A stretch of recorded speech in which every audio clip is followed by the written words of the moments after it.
જો બોલો બોલો દાદા, આને તો સંભાળ્યા ન થાય ત્યાં તો ટટક્યા. હા બોલ્યો ને, આ તો આપણે એને બોલાવો, નહીં તો ન બોલાવો હોય ને તોય મારી વાડી સિવાય જાય ક્યાંય. ઈ હાસુ હો ભોળા દાદા તમારું.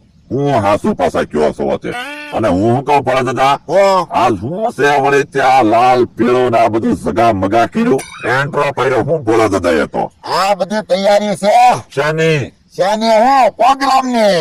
ક્યાં વળી પ્રોગ્રામમાં જવાનું છે તો ક્યાં આ ગણેશ ઉત્સવમાં. જો બોલો જો કહેતા નથી પાછા અને એમ અમરાભાઈ આ ભોળા દાદા ને પ્રોગ્રામ નો રંગ ક્યાંથી લઈ ગયો આજે અક્ષર તો ગયા ને ત્યાંથી. હે ભોળા દાદા તો અક્ષરમાં એક જણો હું તબલા વગાડતો હતો તો મને એમ થયું મારે તબલસી બની જાવ. હે વગાડો વગાડો વાહ વાહ વાહ વાહ અને આ ભોળા દાદા આ એટલા બધા લોખંડના ઘરેણા ક્યાંથી લઈ આવ્યા આ તમે લોખંડના કરાવેલા છે તો આ ચાંદીના છે ચાંદીના. એટલા બધા તો બોલો જો કહેતા નથી પાછા એટલા બધા ચાંદીના ઘરેણા છે એમ આ તો અડધા જ પહેર્યા, અડધા તો હજી મારા ઘરે પડ્યા. હે તો અને ભોળા દાદા આ કઈ કંપનીના ચશ્મા આ સ્પેશિયલ ઓર્ડર દઈને બનાવડાવ્યા ચશ્મા.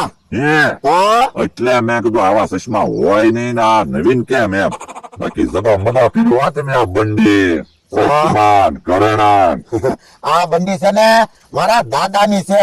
મારા દાદા છે ને તબલસી હતા. હે તો અને હું બંડી પહેરું ને ત્યારે મારા દાદા મને પગમાં આવી જાય. ઠીક એટલે તમે તબલા વગાડવા માંડો એમ ને હા એટલે હું તબલા વગાડું. વાહ વાગે ને. બાકી એમ બધું બેઠું આ માઇક્રોફોન ને તબલા ને મંજીરા ભોળા દાદા હા મને તમારી ટીમમાં રાખો ને તું હું કરીશ. એટલે હું ગીત ગાઈશ તમે તબલા વગાડશો મમરાભાઈ મંજીરા વગાડશે તો ગીત કોણ ગાશે એ હું ગાઈશ તને ગીત ગાતા આવડે છે?